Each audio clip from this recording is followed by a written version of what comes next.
بیٹا وہ گلیاں بھی روتی ہیں جن میں تو کھیلا کرتا تھا، پر اب فکر کی بات کوئی نہیں، اب کوئی پریشانی نہیں، میں پیسے لایا ہوں تجھے لے جاؤں گا۔ نبی پاک صلی اللہ علیہ وسلم نے دیکھا نا جب باپ بیٹے کی گفتگو ہو گئی، آنسو بہہ گئے، بوجھ ہلکے ہو گئے، تو میرے کریم نے فرمایا زید اگر تم چچا کے ساتھ والد کے ساتھ جانا چاہو تو میری طرف سے اجازت ہے، تم جا سکتے ہو۔ یہ لفظ کہے تو جناب زید دوڑ کے حضور کے قدموں میں آ کے بیٹھ گئے، حضور کے قدموں میں بیٹھ گئے، اور گویا فاضل بریلوی علیہ رحمہ نقشہ بیان کرتے ہیں، کہنے لگے تیرے قدموں میں رہوں غیر کی ٹھوکر پہ نہ ڈال، میں جھڑکیاں کھاؤں کہاں چھوڑ کے صدقہ تیرا، اور تیرے قدموں میں جو ہے غیر کا منہ کیا دیکھے، کون نظروں پہ چڑھے دیکھ کے تلوا تیرا۔ کہنے لگے حضور میں نے نہیں جانا، میں یہیں رہوں گا۔ چچا اور باپ نے دیکھا تو کہنے لگے بیٹا تو غلامی چھوڑ کے نہیں جائے گا، تو ملازمت چھوڑ کے بادشاہی میں نہیں جائے گا۔ تو آپ کے والد کو آپ فرمانے لگے ابا جی ذرا 2 گھڑیاں یہاں رہ کے تو دیکھیں، یہاں 2 گھڑیاں رہ کے تو دیکھیں۔ فرمایا یہاں ملازموں کا وہ اعزاز ہے جو شہزادوں کا ہوا کرتا ہے، یہاں خادموں کی وہ عزت ہے، اور پتہ پھر ان کو مقام کیا ملا، یہ واحد شعبیاں جن کا نام اللہ نے قرآن پاک میں بیان فرمایا ہے، نام اللہ نے قرآن مجید میں بیان فرمایا۔ حضور کا اپنے غلاموں کے ساتھ جو تعلق تھا، اپنے ملازموں کے ساتھ جو رشتہ تھا، بڑا آدمی آتا ہے نا، بڑا آدمی تو لوگوں کی سانس سوکھ جاتے ہیں، اٹھ کے ملتے ہیں، بڑا کچھ کرتے ہیں۔ مزدور آتا ہے تو لوگ اوے کہہ کے پکارتے ہیں، ان کو خبر ہی نہیں کہ اس شخص کا اعزاز کتنا ہے۔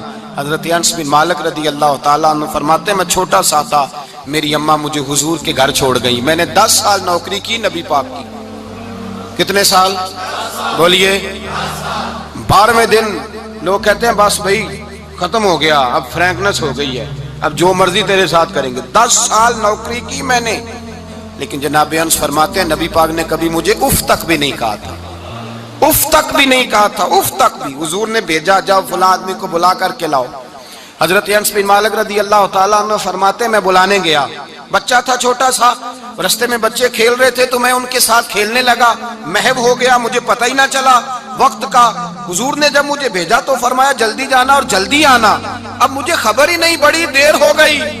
حضور وہاں انتظار کر کر کے خود تشریف لائے، کہتے جب نبی پاک آئے تو میں بچوں کے ساتھ کھیل رہا تھا، حضور نے جب مجھے کھیلتے ہوئے دیکھا، میری اچانک نظر پڑی تو میرے ہوش اڑ گئے۔ حضور نے تو کہا تھا جلدی آنا، اور میں یہاں کھیلنے لگا، یہاں اتنا الجھا کہ مجھے خیال نہیں رہا کس کام آیا ہوں۔ حضرت انس فرماتے ہیں میں ڈرنے لگا، جیسے جیسے حضور قریب آتے میری ٹانگیں کانپتی۔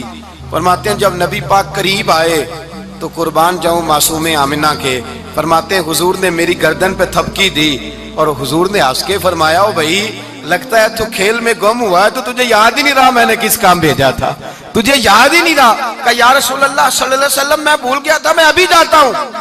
کیا انداز ہے، کیا شفقت ہے، کیا رنگ ہے، حضور میں ابھی گیا اور ابھی آیا۔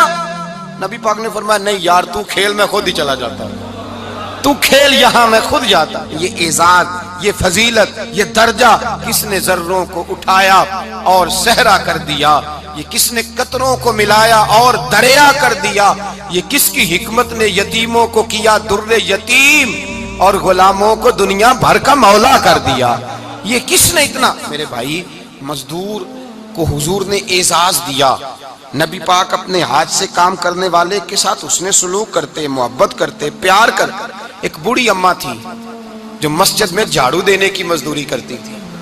کیا کام کرتی تھی؟ دعا کریں اللہ ہم سب کو مسجد کی صفائی کی توفیق عطا فرمائے۔ بوڑھی اماں تھی، مسجد کی صفائی کرتی تھی، نوکری کرتی تھی، بیمار ہو گئی، بخاری شریف میں موجود ہے۔ اللہ کے محبوب صلی اللہ علیہ وسلم روز تیمارداری کرنے جاتے، ایک وقت ایسا آیا کہ دن میں 2 مرتبہ حضور تیمارداری کرنے جاتے۔ ایک شام نبی پاک نے فرمایا اس کا انتقال ہو جائے تو مجھے اطلاع کرنا۔ صحابہ کہتے ہیں رات کے وقت ان کا انتقال ہوا، ٹھنڈ کا موسم تھا، ہم نے حضور کو تکلیف دینا مناسب نہ سمجھا، ہم نے دفن کر دیا۔ سویرے اللہ کے حبیب نے پوچھا تم نے مجھے اطلاع کیوں نہیں دی؟ حضور سردی بڑی تھی۔ کون جاتا ہے مزدوروں کے جنازوں میں؟ کون جاتا ہے مزدوروں کے جنازے میں؟ یہاں تو اب جنازے بھی سیاسی ہو گئے ہیں، اب تو کوئی بہت بڑا امیر آدمی فوت ہو جائے تو وہاں رش ہوتا ہے، وہاں رش ہوتا ہے،